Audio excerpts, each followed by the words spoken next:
Hello, welcome back to From Soft Serve. I tried recording a video yesterday. I made a post about it and ended up just not being usable at all, so that sucked. But it's about Dark Souls 3 and whatever, it's gone, so who cares? I'll make another video about it later.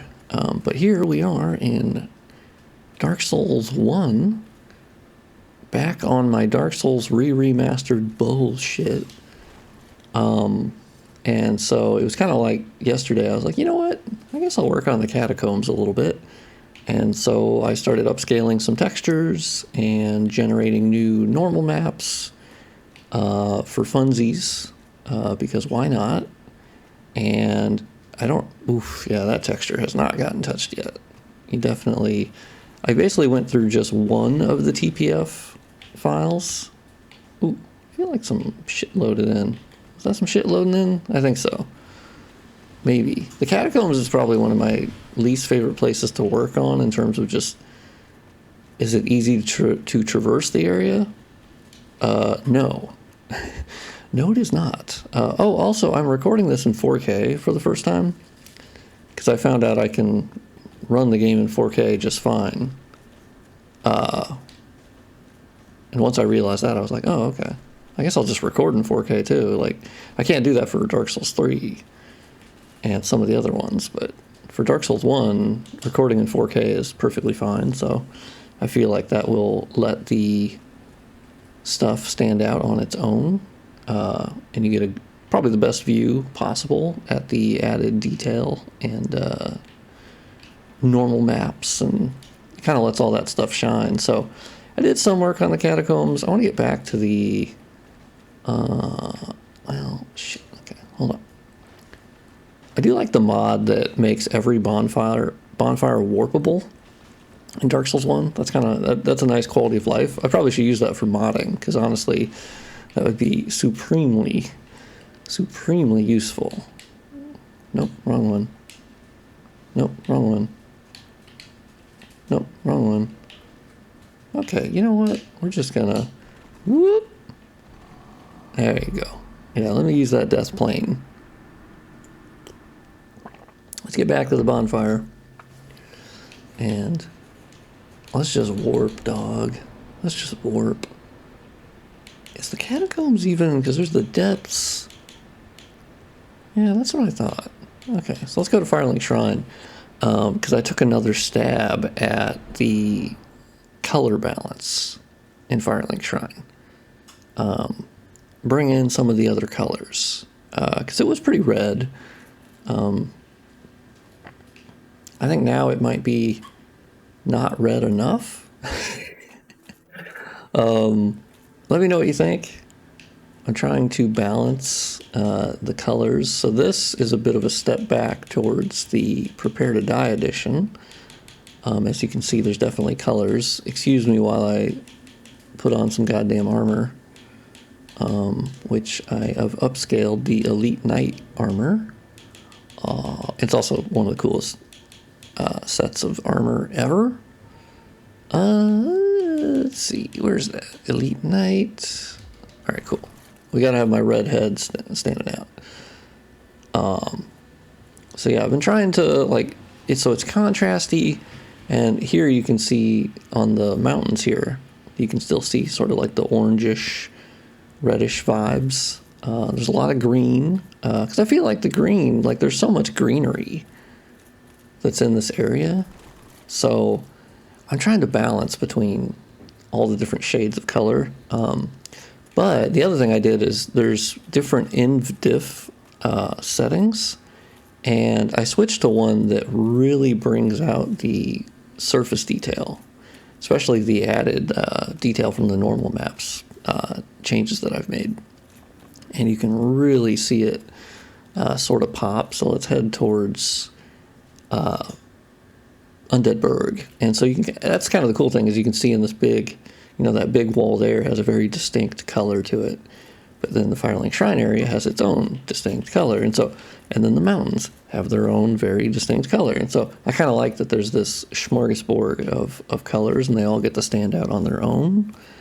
Which is kind of my goal, but it's kind of a moving target because I keep kind of tinkering But yeah, the inv-diff setting really brought out some of the surface detail. I think in some cases it brings out too much, where it actually brings out the weakness in the tiling that Dark Souls 1 will do with its textures. And so it looks a little bit tiley. And so that's kind of the reason not to add a lot of surface detail, which kind of sucks because you'd actually prefer to add a bunch of surface detail. Why wouldn't you? But that's one reason not to. I also fixed some mesh holes. Oh, I think there's some UV mapping going on up there. I did fix a mesh hole that was actually down here. And it was like right here, I think. Oh no, it was right here. You can actually still see the seam where these are actually two different map pieces. I think it's 00002 or 0002 is this one here. This is the line of demarcation between them. And then this is 2000 B2. And basically, FromSoft had just misaligned this little section right here, the seam between them. And so I basically used the Blender Soulstruck program, and I closed that up real quick. So no biggie at all.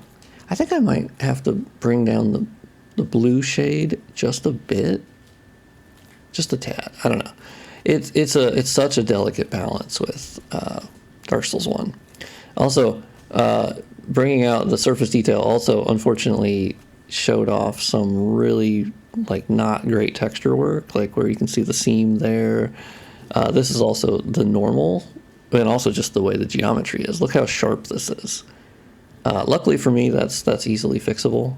I can go in Blender Soulstruct and sort of smooth that out. Yeah, it's pretty low poly, so it ends up being pretty... Hey, y'all are getting stronger. I know this is New Game Plus, but what the fuck? These people have been getting actually stronger. I swear. I can track... Oh, 3 items? What the fuck? Because normally it's one hit. But, okay. Maybe I'm gaslighting myself. I don't know. But let's go up to Undead Burg, where it is a little bit more colorful. And I think the big reason is that Undead Burg has always... Obviously, me playing Prepare to Die Edition, working on that mod, you can kind of see with Prepare to Die, the green in Undead Burg was very, pronounced, because that was just a big part of the color profile, right? And so that's kind of what these color settings are. They're actually more neutral, as, all of the channels are even for red, green, and blue. And so it's kind of more or less allowing the original texture work to look the way that it actually does. Even my tone mapping is set to more neutral. So what you're getting in Undead Burg here is kind of what the textures actually look like. Now this normal map looks so fucking good. It really brings out those changes I've made. This wall looks great. It looks way more geometric than it actually is. And when you get close to it, it's completely flat. But there's actually a good amount of detail that's being added here. I think there's actually... Yeah, my sense is that there has to be... Yeah, there's definitely parallax mapping happening. I need to look into that more, because this is actually really good parallax mapping. And normally DS1 sucks ass at parallax mapping. But for some reason, this is actually doing a really good job. Not as good as what the DS2 lighting engine can do. But now that I'm hovering around, that is... Let me take a screenshot of that, because that's legit parallax mapping. Holy shit. Okay, I haven't had much success thinking I was actually adding it. And actually, it holds up pretty well when you rotate the camera. Normally, the parallax that I have seen in this game has been really ass-looking. Okay, you're a one-shot. Oh, maybe the other guys are. Interesting. I think the problem is it relies on the original, Fiverr file, in that is it set up to support parallax, and that you have to kind of turn that on. So even if I create a height map for it, it doesn't automatically do anything with that information. That's been my experience, at least. Might have to look into that. All right, bitch ass. I think the next thing is we'll make a new character, actually, because there was some work I did in Northern Undead Asylum. It was super quick work. It wasn't anything. Oh, you got a fucking headshot? No shot. Literally. Hey, bitches. But yeah, I like the amount of colors that can be visible at once with this lighting setup. There's just a good diversity of colors, and I think that's something I do want to keep. I definitely went pretty hard on the warm aesthetic, which I think to me is visually pleasing, so I have to sort of like, I don't know, I have to hold myself back on that a little bit, and that's why I do try to listen to feedback and go, okay, does most people think it looks piss filter? And if it does, then I go, okay, shit. Actually, is that sunlight? Is there more baked lighting I should be removing? Now that I'm looking at it, this is kind of how the process works. Is you go, okay, you bitch. Okay. Also, their armor really stands out too, like the orange, and just all the colors get to pop, and I think that's really cool. Is the sunlight reaching all the way down there as it should? Like, because it's hitting the side, and then and it hits the ground. Yeah, Lower Undead Berg looks fucking sick. Let's see if we can do this jump, and then if we can't... No, we definitely... Oh, something loaded in. Yeah, okay. I need to change my jump to L3. That's been in the settings forever, but I just haven't done it. I could have changed that. So let's quit out for a bit.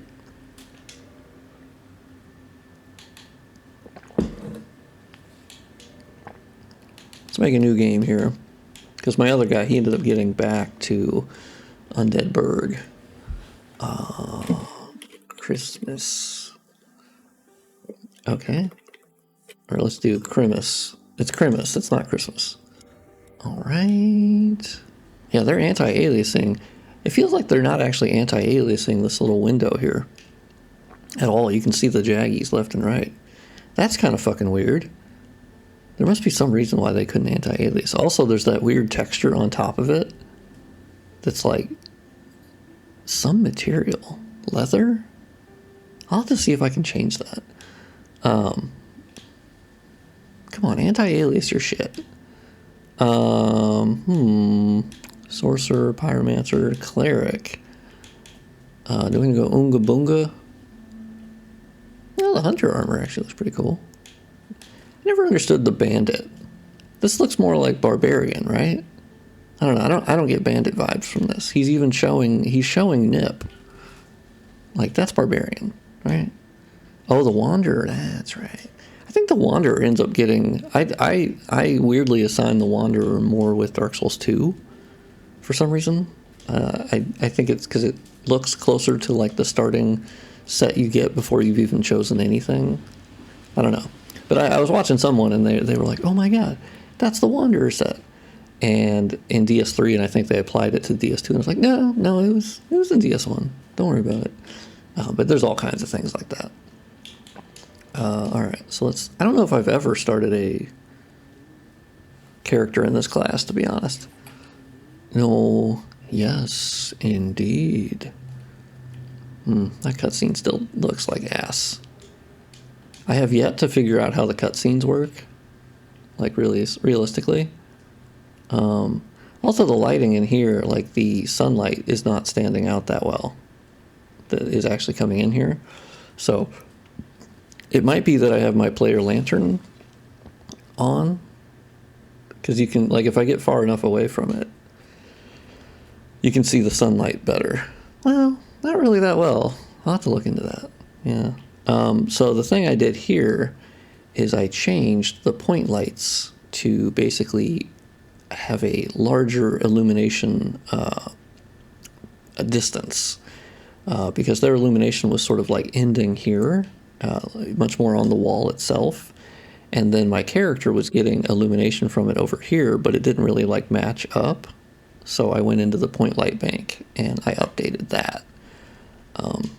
And yes, you can still open these doors. There's no good reason for it. But oh my god, in 4K this looks so sick. Look at this normal map detail. I got to see if I can add parallax to this as well. Because, dude, I would add parallax to fucking everything. I will slap a goddamn height map on everything that moves. Now that I have that one wall texture that is actually doing parallax really well, I'm going to try to go, okay, here's how exactly did I do that? Because I don't think that was pre-existing. I think I would have remembered if that was pre-existing. Because that looks fucking great. So I'll have to look at that. I also stripped out some baked lighting out here that was looking kind of weird. Basically, the sunlight would like end here, and then there'd be no light, and then there'd be a big dark shadow. So I'm still kind of tweaking that to see how it looks. But overall, pretty satisfied with Northern Undead Asylum. Like, I think the normal maps are doing their work. I think the crunchy texture upscaling is really good. I think it's dark on the interiors. I think it looks moody. Like, the shadow that gets cast here by the actual Asylum Demon, I think is sick. So I'm really happy with how it's turning out, or how it has turned out, I should say. Yeah, that floor looks really good. Like, I still haven't fixed the reflections here. They have just a bit of the sky in them, and it's been kind of weird. I haven't really figured out exactly why that's happening. I know there's the reflection plane height, but I don't know. Everywhere else it works, but like, look how much detail is being reflected, and all the specular, and oh my god, it looks like, look at all the light that's bouncing around, and oh my god, I love it. Oh, okay. I love when they try to use something and they just go, ah. Like whenever you thought there was a hot pocket left, but then there was not a hot pocket left, and you go, no. Yeah, that's the same reaction. Hey, jabroni. I think those are my only actual like changes. Well, I think I had to do something to what's his face's Oscar's room, because I think the reflection there was it was missing some of the map pieces, so I ended up updating that. Oh, hell yeah. I love that little move. I mean, I hate it because I hate when I do it, because that replaces the kick. I end up doing it by accident, and then it fucks up whatever I'm doing. Easily. All right. Let's go see Oscar. What's Oscar up to? Spin move. All right. Yeah, there was something with the reflection that was not reflecting the sort of like sky or something. Well, the other weird thing is like his skylight is not as visible as it used to be. So I'm gonna have to look into that. I wonder if I've changed somehow what parameter that is on. I don't know. Or did I accidentally delete it? But yeah, I love the reflection of the little ball here. Oh, it's so good. That's actually one thing when I was working on Prepare to Die Edition. Their reflections were much lower resolution. So hats off to Q-Lock for that. There was an improvement there, so they do get credit for that. Much higher detail reflections. Yeah, I think this 4K is going to pay off really good for the recording. Because, oh my god, even playing in 4K, I was like, oh damn, I actually was missing out on, even though my upscales haven't been going to 4K, so they've been mostly going to 2K, or, 10 or 1K to 2K, or 512 to 1K. But I am noticing that, like, it's also the way my 4K monitor works. It vastly prefers running at 4K, because running at 1440p, it's half the resolution, but the actual way that like that upscales and how that's handled, it's a whole thing.